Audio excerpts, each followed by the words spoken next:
Los magos era como le llamaban a los sacerdotes en la cultura persa. Estos eran aquellos que practicaban la magia, incluyendo también la astronomía, la astrología y la alquimia.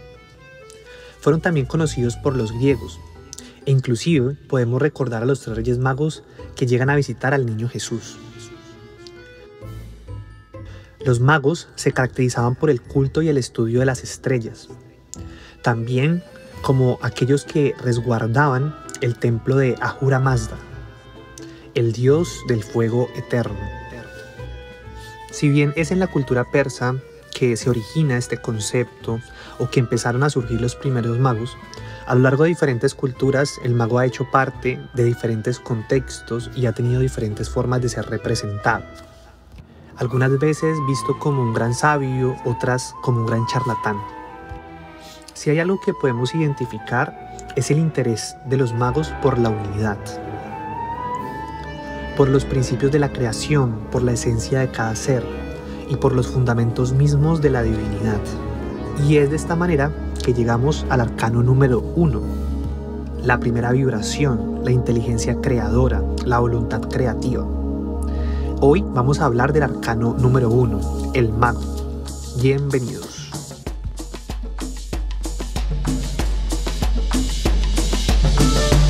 Reimagina Podcast.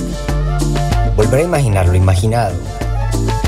Bienvenidos a este espacio para la psicología profunda con alas del cóndor. Soy Yael y me dedico a crear espacios para la salud mental y el autoconocimiento y voy a acompañarlos en este episodio.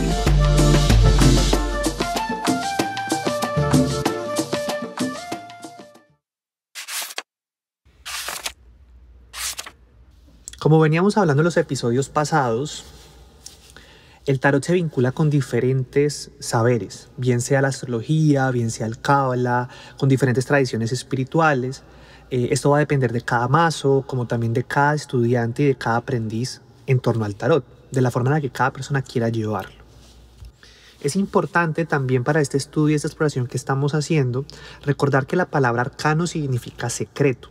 Por ende, en cada uno de los arcanos que vamos a estar explorando, vamos a ir, adentrándonos, acercándonos a un cierto misterio que solo será comprensible de forma particular para aquel que quiera escucharlo, intuirlo, sentirlo o inclusive evitarlo. Pero que de una otra forma no queremos caer en un acercamiento a forma manual, porque la forma en la que cada arcano le habla a cada persona es completamente particular, y algo que tratamos de procurar a la hora de utilizar el tarot como una herramienta psicoterapéutica es que realmente podamos vernos como en un espejo con cada uno de los arcanos y podamos dialogar con ellos, no desde una manera solamente racional, sino también desde el proceso creativo. Y hoy vamos a hablar precisamente de eso. El mago encarna una de las fuerzas fundamentales de nuestra psique, una de las funciones más poderosas, uno de los recursos más poderosos con los que contamos en nuestro proceso psicoterapéutico, en nuestro proceso de autoconocimiento, que es la creatividad. También es importante que recordemos, y también desde allí es el sentido de que esta temporada lo titulemos El ciclo sin fin del tarot, y es que la palabra tarot significa rueda. Podríamos también relacionarlo con ciclo. Y es que precisamente el tarot está en movimiento constante. Podríamos decir que es como una especie de danza. Pues los diferentes arcanos dialogan entre ellos, se vinculan. Es interesante que acá estamos llevándolo a través de la numerología, porque si en el arcano pasado estábamos, acercándonos al misterio del cero, a lo abismal, al vacío, aquí empezamos con el número 1, el primer acto, el acto creativo como tal. Y así vamos a estar viendo que en cada uno de los arcanos vamos viendo también que esa numerología cobra sentido, que cada número se relaciona con el anterior y que de una otra forma va más allá, va integrándolo y al mismo tiempo va transformándolo. Entonces, acá lo interesante es que podamos identificar que cada arcano resguarda un misterio, resguarda una fuerza, resguarda una función de nuestra alma, resguarda al mismo tiempo, si lo vemos desde el cábala, resguarda un misterio de la creación. Por ende, cuando nosotros vemos un arcano en el tarot que sea, lo que vamos a estar viendo es una imagen que está representando algo que no es representado por una imagen. Entonces vemos un número, vemos una letra, vemos un personaje, vemos un animal, vemos un acto, una escena. Pero lo interesante es que podamos ver más allá de inclusive de la imagen visual y podamos conectar con lo que eso está representando. Por ende, hemos querido llamar a este episodio no precisamente el mago, sino la creatividad. Porque dentro de todas las funciones que pueden estar, digamos, representadas en este arcano, una de las más importantes es esto, la creatividad. Quiero invitarte a que contemples la imagen que hemos creado con Juni. Una imagen que nos ha inspirado este arcano. Este es un corazón cuya sangre y agua circulan entre cuarzos transparentes. Un corazón resguardado por 3 fuegos, elevado en el altar del aire. Un corazón que contempla las montañas de los Andes. Y me gustaría que nos quedáramos con esta pregunta. ¿De qué forma o cuál es esa vía para conectar con la transparencia del corazón?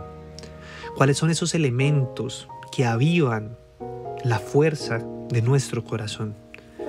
Y en medio de la alegría y del dolor, ¿qué es lo que desea crear el corazón? Y esto es muy interesante porque en las culturas medievales y en las culturas nativoamericanas, el corazón también tenía la capacidad de pensar a través de la imaginación, a través de una razón sintiente.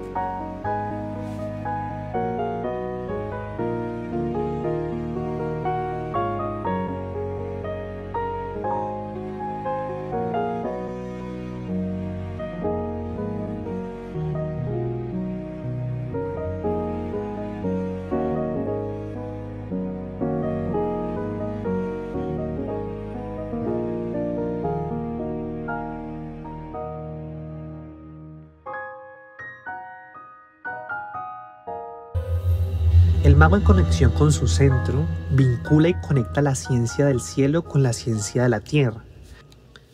En el tarot de Waite podemos ver cómo el mago tiene una mano en el cielo y otra mano en la tierra, porque es precisamente con este primer arcano, con el número 1, que encontramos un punto de encuentro entre ese mundo de la conciencia y ese mundo del inconsciente, y cómo precisamente de esta dualidad es que emerge el acto creativo.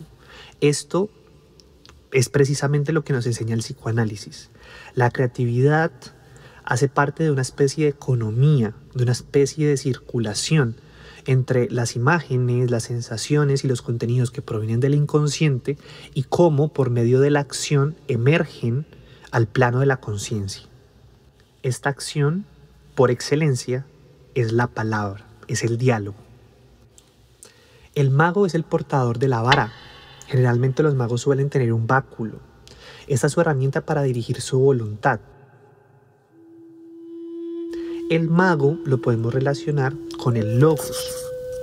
Este es un concepto griego que muchas veces ha sido un poco malinterpretado, porque el logos o razón en la cultura antigua, en la filosofía antigua griega, no tiene que ver tanto con la racionalidad como la entendemos hoy en día, sino que el logos representa el sentido, la razón de ser de todo cuanto existe. Esto en la cultura griega se vinculaba muchas veces con la ciencia y los misterios de la geometría y de la matemática. Entonces no debemos confundirlo simplemente con la racionalidad, sino con un sentido que me gustaría vincular en este espacio con el sentido propio del corazón, o con estas imágenes que emergen propias del corazón. Y cómo desde allí es que en muchas culturas espirituales, como inclusive los Rosacruces, es a través del corazón que encontramos el sentido propio de nuestra existencia, y no tanto un sentido vinculado a un gran proyecto, a un plan o al éxito, etcétera, sino un sentido más relacionado al por qué estamos vivos, al porqué de la creación, al cómo, al ser seres creados, tenemos también la capacidad de crear. En este arcano podemos ver constelada entonces la palabra creadora. La primera palabra, por ejemplo, en la tradición hinduista, el Om suele ser la primera vibración y a partir de esta vibración suelen emerger todas las demás existencias, los demás universos, inclusive los diversos dioses. En la tradición cristiana podemos ver cómo el verbo se hace carne, ¿no? El verbo que podríamos considerar como una inteligencia suprema, como una conciencia etérea, una conciencia geométrica, abstracta, inmaterial, se encarna, se fusiona con lo material. Es decir, este matrimonio entre lo inmaterial y lo que tiene forma es lo que hace posible la apertura hacia la fertilidad de la vida misma. En las culturas latinoamericanas lo vemos como el matrimonio entre el cielo y la tierra. La inteligencia sagrada se materializa y no tanto es ver la creación como un fenómeno que debemos encontrar en el pasado, o a veces pensamos que el origen es un tema histórico, sino que la creación está siendo manifestada aquí y ahora. Todo cuanto existe, cada átomo, cada célula, cada palabra pronunciada, cada movimiento e inclusive cada quietud responde a este proceso de creación continua del cual estamos participando. Muchas veces desde un lugar un poco más pasivo o desde lugares un poco más activos, pero de una otra manera existir de por sí es participar del proceso creativo de la vida. El arcano del mago entonces nos invita a conectar con esta unidad, con la unidad de la presencia. Y acá también es interesante, y ya de repente esta es una postura un poco más personal, no se trata tanto de que partamos por el misterio de la unidad como verdad absoluta o como una única verdad a la cual tenemos que encontrar, porque de una otra forma en este arcano lo que vemos también es como desde la unidad de la presencia o desde la conciencia de nuestra propia unidad como seres particulares pertenecientes a un tejido, es que también logramos reconocer la diversidad que está siendo manifestada en nosotros. Si partimos de contemplar un árbol, una persona, un animal, podemos también contemplar cómo los seres se extienden hasta el infinito. Somos parte de una red infinita de seres. Veámoslo desde el plano del planeta mismo, como la red de planetas, como la red de astros, la red de galaxias, y así nos damos cuenta de que la creación es un eterno presente de infinitas posibilidades. Un eterno presente que dialoga entre los misterios, entre la vida y la muerte. Lo podemos ver en algo tan sencillo como una célula. Una célula está haciendo y al mismo tiempo están pereciendo y regenerándose. Aún así es interesante que veamos que en los personajes de cada uno de los arcanos encontramos una sombra. Y es que el mago como personaje es un ilusionista, es un hechicero, suele ser tramposo, suele estar contando cuentos. El mago nos ilusiona con sus palabras, con sus trucos, porque el mago representa algo que es mucho más profundo que un personaje, es mucho más complejo, inclusive para acceder a ello debemos ir más allá de la máscara, debemos ir más allá de nuestra personalidad. Entonces los diferentes magos, y sobre todo cuando como vemos, digamos, el mago en el tarot de Waite, en el tarot de Marsella, suele ser un mago aprendiz, un mago que apenas está iniciándose en su propio camino y por ende suele estar haciendo una especie de caricatura de lo que realmente representa. A veces inclusive suele estar jugando o movilizando recursos o fuerzas que ni siquiera comprende. Vemos acá un poco también que el mago constela un poco la inocencia del aprendiz. Veamos que el mago acaba de pasar el arcano 0, que es el arcano de la locura, del inconsciente mismo, el inconsciente indiferenciado, de lo que no tiene forma, de lo que simple y llanamente se mueve por su propio instinto. Y aquí, de una otra manera, es el primer acto, el primer orden, el primer movimiento hacia la estructura. Veamos acá que el mago tiene una mesa y esa mesa tiene 4 patas, es decir, tiene 4 fundamentos. En muchos arcanos también vemos que el tarot, el mago está dialogando, está movilizando los 4 elementos. Entonces, acá el movimiento es como el loco empieza a reconocer sus propios recursos y encuentra la necesidad, o más que la necesidad, el deseo de crear. Aquí la pregunta es: ¿qué desea crear? Si desea crear hacia afuera o si desea crearse a sí mismo en un cultivo del mundo interior. Porque también podemos ver que a veces el mago lo que está buscando es crear un avatar, un personaje en el mundo externo. Y acá lo que nos dice Carl Jung es que si bien es fundamental el desarrollo de nuestra personalidad, de nuestros diferentes roles, inclusive de nuestras diferentes máscaras, el tema es como muchas veces una máscara se enerva y se queda fija, se queda incrustada. Y allí es cuando en otra forma la conciencia, digamos que se desborda hacia la exterioridad, hacia la superficie, y dejamos a un lado el cultivo más importante, que realmente es el encuentro con nuestra intimidad. Ahora bien, es interesante que veamos de qué forma está constelado este personaje. Es un personaje que está creando, que quiere crear, que quiere mostrar, que quiere investigarse, que quiere estudiar, o es un personaje o es una fuerza que está en la sombra, en donde siento que no puedo crear, que no puedo ser, que no puedo manifestar, que no puedo canalizar mi propia voluntad, mis propios deseos. Entonces veamos, acá es que podamos contemplar en nosotros a la hora de mirar este arcano, cómo está mi fuerza creativa. ¿Qué es la creatividad? ¿De qué forma en mi vida cotidiana, en mi profesión, en mis relaciones, en mi tiempo de ocio, pero también en mi proceso laboral inclusive, de qué forma está presente o ausente o en sombra o reprimida o negada esta fuerza arquetípica?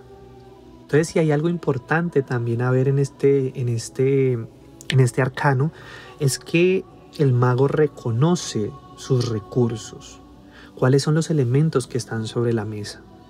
Entonces muchas veces estamos pensando o diciendo, cuando tenga esto voy a hacerlo, cuando tenga tal elemento, cuando sepa tal cosa.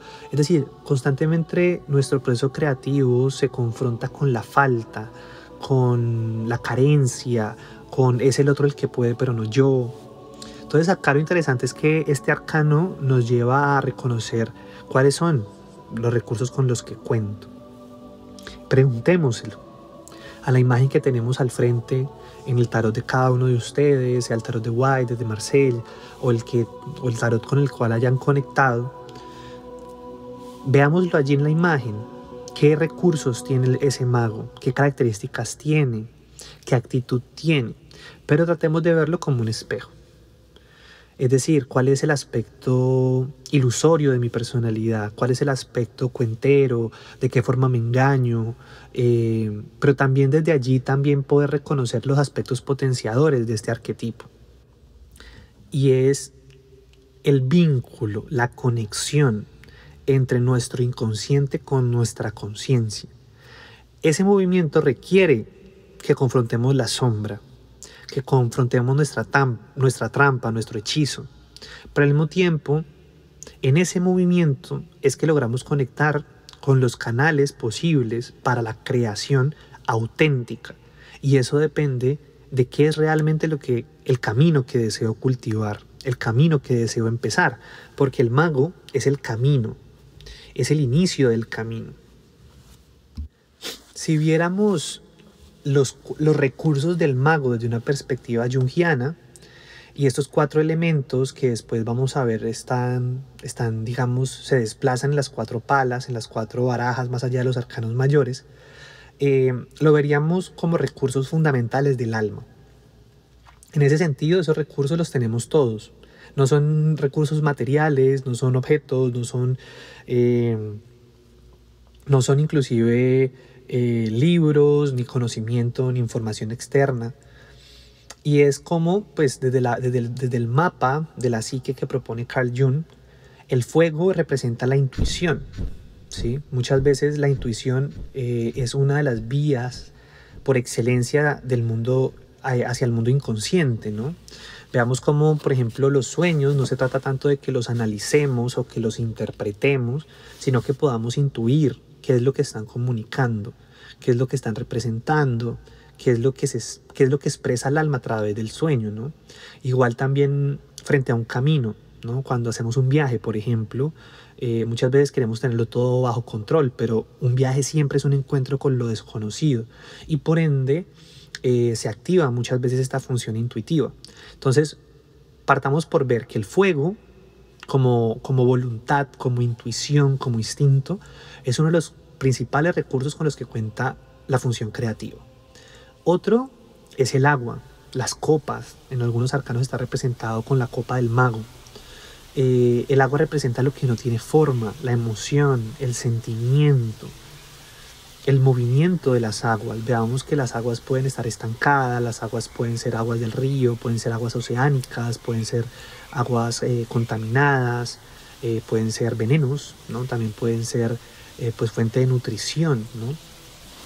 Entonces acá veamos que el mago, para su proceso creativo, debe reconocer su intuición, su fuerza intuitiva, y debe de reconocer su función y su relación con las aguas, con el mundo emocional, porque es allí también en las emociones donde cobra un sentido. Cobra sentido inclusive su experiencia como humano, su experiencia como ser particular en relación con otros. Otro de los elementos lo vamos a ver relacionado con la tierra, con los cuarzos, con las piedras, ¿sí? Y el elemento tierra tiene que ver con el cuerpo, tiene que ver con los huesos, tiene que ver con los órganos y por ende tiene que ver con la función sensitiva, con el alma sensitiva. Entonces este es otro de los recursos fundamentales del mago, la conexión con su cuerpo. Veamos que tanto la sensación como la intuición son funciones inconscientes. Si a mí me pica un animal, mi cuerpo inconscientemente, sin que yo diga que quiero sentir o no sentir, pues voy a sentirlo. Mi cuerpo me va a traer la información. Si de repente yo voy caminando y me caigo un hueco, el cuerpo va a despertar la sensación de vértigo. De forma natural, no es la mente la que está controlando o la que puede gestionarlo. Igual así la intuición. Mientras que vamos a ver que tanto el agua, el mundo emocional, como el intelecto, el pensamiento, que es el elemento aire que está representado por las espadas en el tarot, suelen estar vinculados con funciones un poco más de la conciencia. Son funciones que, por ejemplo, yo puedo ser consciente de que estoy sintiendo tristeza e inclusive puedo gestionar para poder experimentar otros sentimientos. Pero cuando hablamos de intuición y de sensación, son funciones que están más vinculadas con el plano inconsciente. Y acá también es importante que veamos que cuando hablamos de consciente o inconsciente no estamos hablando de bien o mal, ¿no? El inconsciente de por sí pues sería todo un tema a desarrollar, pero el inconsciente tiene que ver con lo desconocido. Y la conciencia, de una otra forma, es una conquista que realiza el yo. Por ende el yo es consciente y el yo, de otra forma, es una estructura que es muy pequeña, es muy frágil frente a la dimensión y a la profundidad del mundo inconsciente. Esto lo vamos a ir desarrollando poco a poco, pero hasta acá lo que podemos ver es cómo el loco, si bien es ese inconsciente profundo, con el mago estamos hablando del primer acto de conciencia. Por ende, ese primer acto de conciencia crea palabra, crea verbo, crea una acción, crea un movimiento, crea un nuevo comienzo. Y ese es de una otra forma el comienzo del viaje del loco.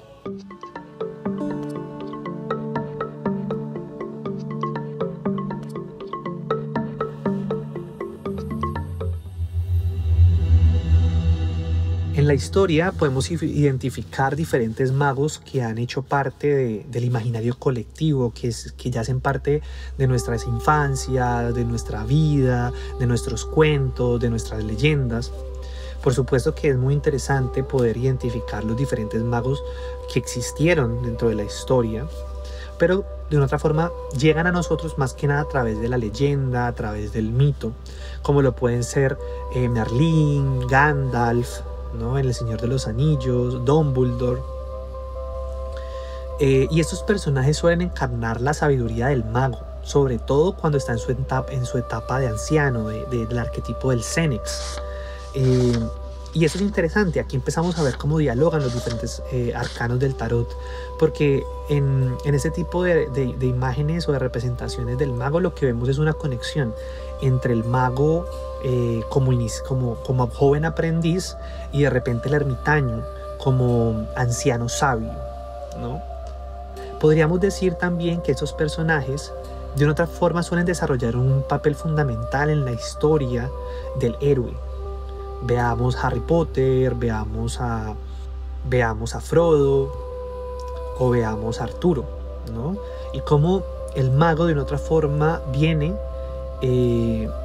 a acompañar, a ayudar en el camino de conquista, y aquí podemos ver como una conquista de la conciencia al héroe.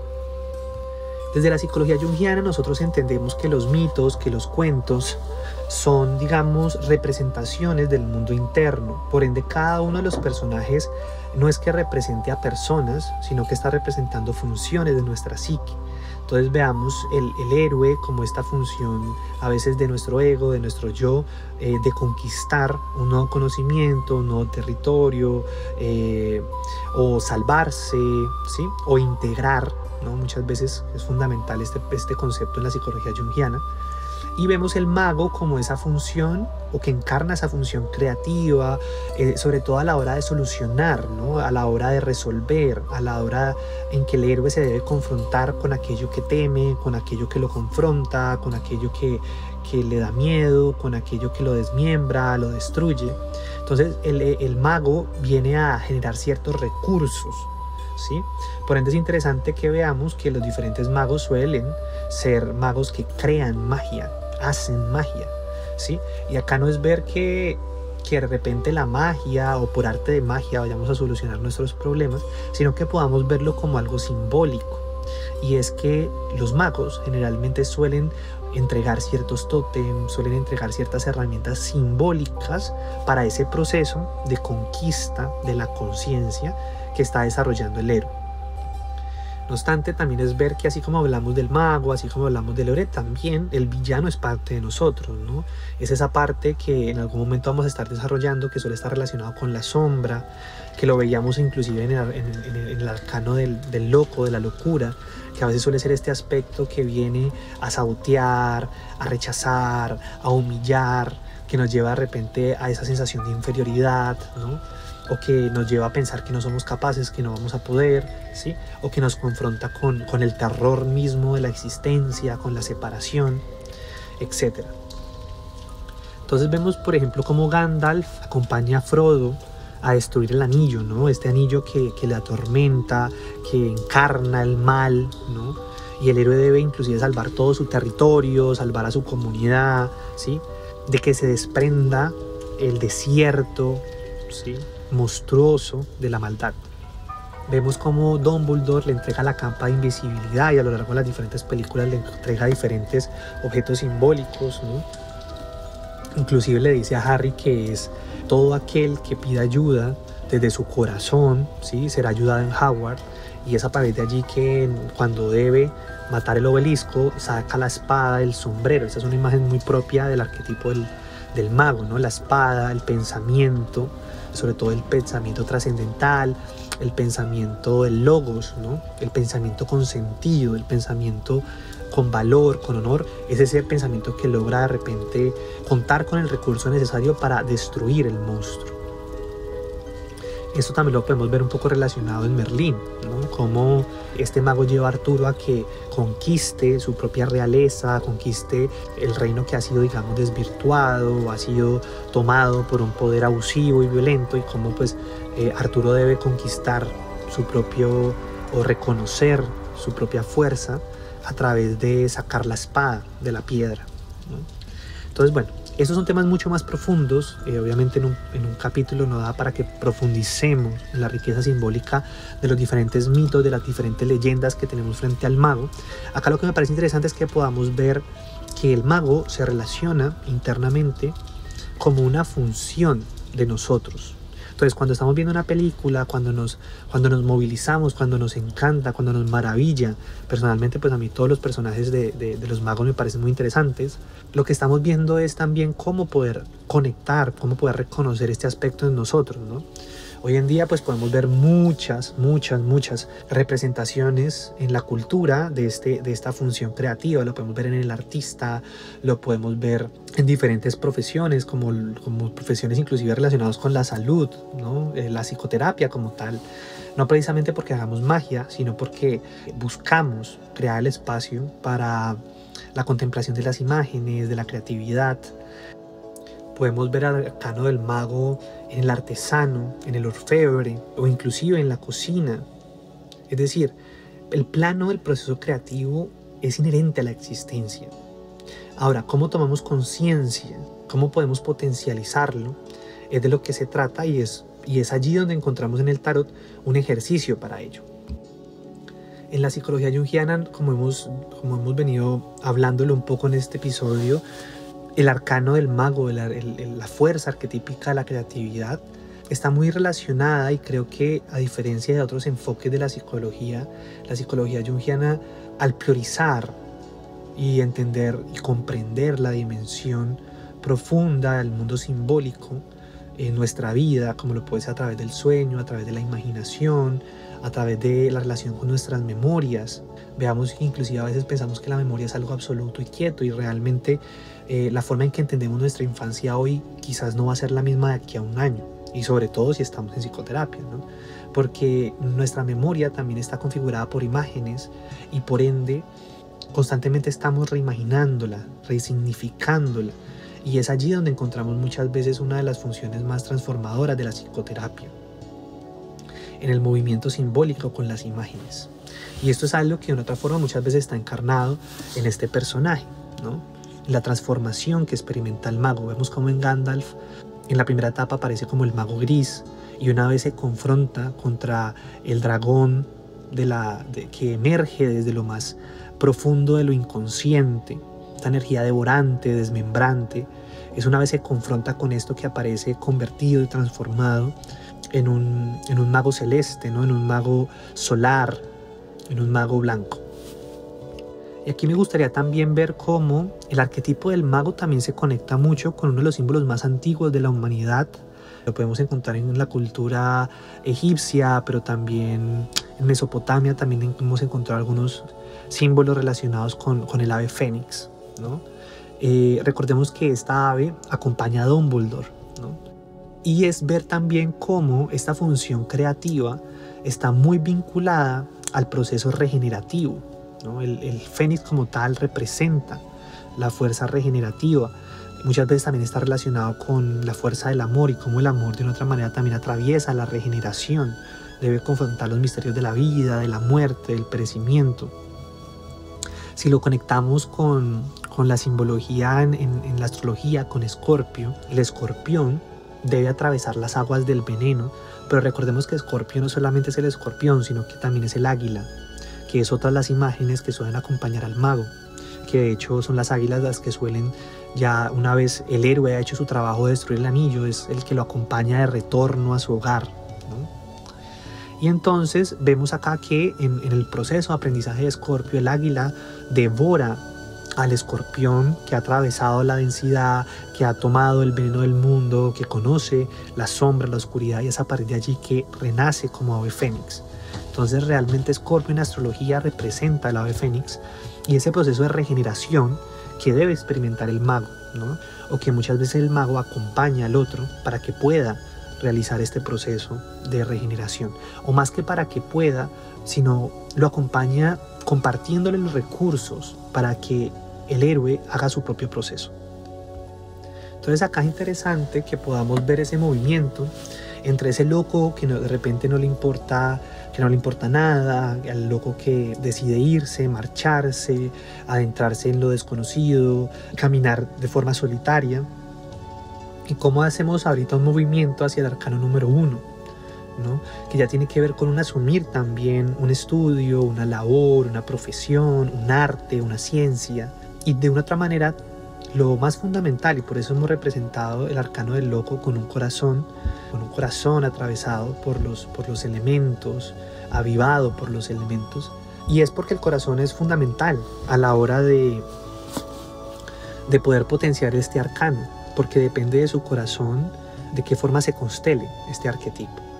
Y acá la pregunta que damos es un poco si este mago quiere vivir del engaño, de su propio truco, de la apariencia, ¿sí? De la superficialidad, o de repente de perderse en los mundos de la extroversión, ¿sí? Sobre todo en un sistema en el que vivimos completamente extrovertido, o que prioriza el mundo extrovertido, o si realmente el mago quiere cultivar un camino, y para ello debe atravesar, por lo menos si lo vemos desde el ciclo sin fin del tarot, debe atravesar todos los demás arcanos. Es decir, debe adentrarse con sus propios recursos. Y aquí lo vemos claro como la intuición, el sentimiento, el pensamiento y la sensación hacia los misterios de su propia conciencia. Aquí yo partiría por pensar que el mago en sí, como primer acto creativo, aún no se conoce a sí mismo. Pero tiene algo que es fundamental, y es el deseo.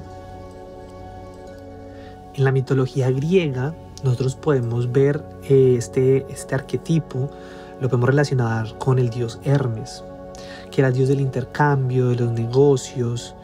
Sí, era como este dios que podía inclusive hablar con Hades, pero con Zeus, podía pasar a través de Ares. Era un dios muy amistoso, pero que en otra forma, pues su función principal era ser un intermediario entre los hombres y los dioses, ser ese mensajero, ¿no? En ese sentido, la psicología junguiana tiene mucho de Hermes, porque a Hermes le debemos la ciencia de la interpretación, ¿no? Y lo que en otra forma hacemos a lo largo del estudio con el tarot es poder profundizar en la interpretación. Entonces, cuando nosotros vemos, si nos sentáramos a hablar simple y llanamente de Harry Potter, pues podríamos hablar y no tendría fin ese proceso de interpretación, porque ya inclusive si lo hiciera yo de forma individual o si lo hiciéramos 2 o 3 o 4 personas, siempre habrían, al ser en un lenguaje simbólico, elementos para ser interpretados y reinterpretados. Asimismo sucede con el alma humana. Nosotros estamos en constante proceso de interpretación. A veces inclusive nos cansamos de interpretar. Y ahí es donde de otra manera es fundamental 2 temas que creo que son claves y que quiero para cerrar este episodio poder dejar, digamos, sembrados a la hora de relacionarnos con el arcano del mago, y es la importancia o el valor de 2 funciones de nuestra psique y que son la base de la psicología junguiana. Uno es la fenomenología, como la capacidad contemplativa de la vida, ¿sí? En donde no intervenimos, en donde inclusive no interpretamos, sino que contemplamos nuestro mundo interior tal y como es. Y el otro es la función hermenéutica, que es la función de interpretar, pero no solamente desde una perspectiva racional, como si esta fuese la razón y la verdad absoluta de cómo son las cosas, sino una interpretación en constante movimiento, como este dios Hermes que está constantemente desplazándose entre posibilidades, entre universos, entre dioses. Entonces la invitación en la exploración que cada uno tenga con el tarot es que no veamos solamente el mago como un personaje antiguo o un personaje de una película. Esos son representaciones, ¿sí? Y es interesante entonces, este ejercicio que estamos proponiendo es que veamos al arquetipo como un espejo de nosotros. Hay algo allí que está presente y que se manifiesta en nosotros de una forma completamente particular. Entonces lo importante es ver que esta fuerza creativa debe confrontarse con su sombra, debe experimentar la densidad, debe conectar inclusive con el tedio, con lo absurdo, con el dolor, con la separación. Y es desde allí, desde la confrontación, desde ese camino del héroe que hace nuestra alma, que de otra forma también debe atravesar la confrontación con su propio villano interno, es desde allí que realmente conectamos con los recursos creativos. No, y es desde allí que realmente el proceso creativo se convierte en algo auténtico, y no solamente en crear por crear, sino en crear porque esto para mí tiene sentido, porque esto nace de mí y desde mí.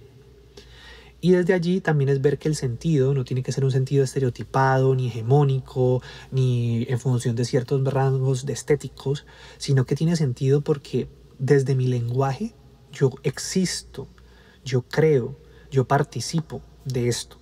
Sea una canción, sea un escrito, sea una obra de arte, sea un poema, o sea simple y llanamente un proceso creativo desde nuestro mundo interior para nuestro cultivo de intimidad, de diálogo interno, ¿sí? De autopercepción. También allí vemos el proceso creativo. Por último, la invitación es que podamos también contemplar si esta función, si esta fuerza arquetípica, la creatividad, está bloqueada, si sentimos que de otra manera no nos enseñaron a ser creativos o nos castigaron la capacidad creativa. Veamos que cuando éramos niños a veces experimentamos rechazo, castigos, o a veces crecemos pensando que los demás son artistas o son creativos y yo no. etc. Hay muchas formas o muchos bloqueos en los cuales a lo largo de este proceso con psicoterapia y con arteterapia hemos venido identificando en cada una de las experiencias.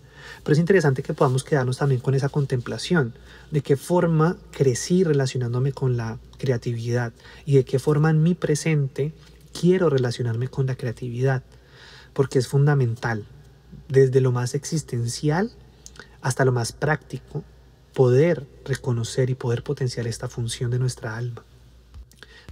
Para terminar entonces, quiero proponerte los siguientes temas para poder potenciar un poco este aspecto en tu vida. Primero, identifica cuáles son los rituales que tienes para conectar con tu creatividad, como por ejemplo, tener una bitácora de pensamientos y sueños, salir a realizar una caminata contemplativa a un lugar donde puedas conectar con la naturaleza, escuchar un playlist de música favorita mientras dibujas, mientras bailas, mientras escribes o organizas ideas también. Por ejemplo, uno de mis rituales favoritos cotidianos es la cocina, preparar mis alimentos de forma creativa, poder crear nuevas recetas. Allí, por ejemplo, es uno de los espacios en los cuales yo trato de potenciar mi creatividad. Otro de los espacios fundamentales de la creatividad en mi vida es la psicoterapia, entonces poder crear espacios con herramientas nuevas, con nuevos acercamientos. Esto también lo podemos trasladar a cada una de las experiencias de las personas que estamos escuchando este podcast, y es de qué forma en nuestra labor cotidiana, en nuestra profesión cotidiana podemos expandir la creatividad. Veamos que a veces inclusive hacer ciencia requiere de un proceso creativo, como lo puede ser escribir un libro, escribir un paper. Es decir, no veamos la creatividad solamente relacionada al plano de las emociones o al plano de la intuición, sino que también al plano de la razón y el pensamiento. Es fundamental que podamos tener una expansión de las imágenes de forma creativa. Y por último, también es fundamental que una vez reconozcamos cuáles son esos rituales y esos recursos, podamos desde el deseo y desde la voluntad poder sembrarlo, ya que la creatividad requiere tiempo, requiere paciencia, muchas veces requiere inclusive confrontarnos con la frustración o con la decepción, pero es a través del tiempo que logramos sembrar ese hábito y podemos ir reconociendo sus frutos. Si quieres compartirnos algo de lo que hayas creado a partir de este proceso que estamos llevando con los podcasts, si tienes alguna pregunta o quieres comentarnos o compartirnos algo, al final de este episodio podrás encontrar toda la información para conectar con nosotros. Para las personas que están llevando un hábito a través de la escritura, quisiera compartirles este escrito que desarrollé a partir de la contemplación con este arcano. Dice así: soy presencia, la acción de estar y el deseo de conocerme aquí y ahora. Mi destino es un misterio, pero le ofrendo a él mi propia creación. Es este momento perfecto para ser lo que soy, para sentir el placer de habitar mi cuerpo. Me deshago de toda carga inútil que he cargado irracionalmente. Ya no quiero resentir el pasado ni temerle al futuro. Soy una partícula consciente en medio de un océano completamente desconocido, inconsciente. Encuentro mi centro en medio de esta red, respiro y siento el ritmo. Soy uno más como cada ser que existe en el pluriverso. Es asombroso, a veces aterrador. Todo lo que puedo ser, más allá del bien y del mal. Me contemplo a mí mismo como un paisaje. Algunos espacios están llenos de tormentas y mareas en movimiento. En otros hay antiguos árboles, planetas en explosión. Soy átomo, célula, bejuco, serpiente, pantera. Soy una partícula en esta creación.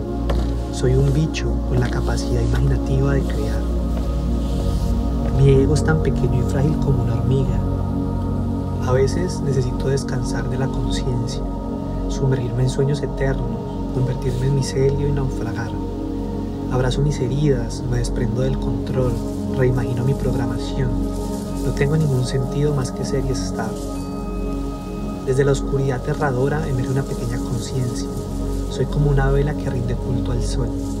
He perdido, he caído, me he desmembrado, pero aquí estoy, y la creación nunca se para. Soy fiel a mi devenir, a una inteligencia que reconozco en cada ser, a mi corazón, a mi fuerza creativa. Sobre mi mesa están mis herramientas: saber escuchar, intuir, sentir, pensar. Entre la infinidad de posibilidades, elijo uno: mi corazón de cuarzo, punto magnético que me transporta hacia mi verdad.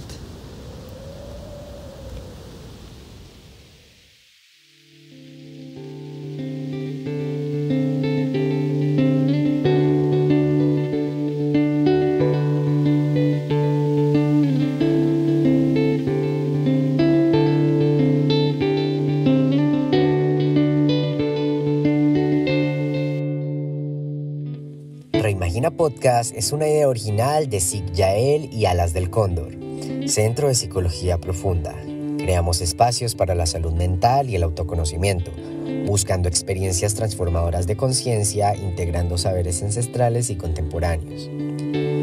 Puedes conocer más sobre nuestra labor y espacios terapéuticos en www.alasdelcondor.com o buscarnos en las redes sociales como @Círculo del Cóndor. En este episodio, la imagen de portada, creatividad y diseño visual es de Junior Díaz Cotrino y el diseño sonoro en colaboración de Juan Valentín Salcedo Santa Coloma. La banda sonora por Lechique de Pelo Azul. Agradecemos la participación de Alejandro Picón Álvarez y Alejandro González Ochoa por hacer parte de la idea creativa y la inspiración. Agradecemos a todas las personas que nos escuchan y que hacen parte de los diferentes espacios de Alas del Cóndor.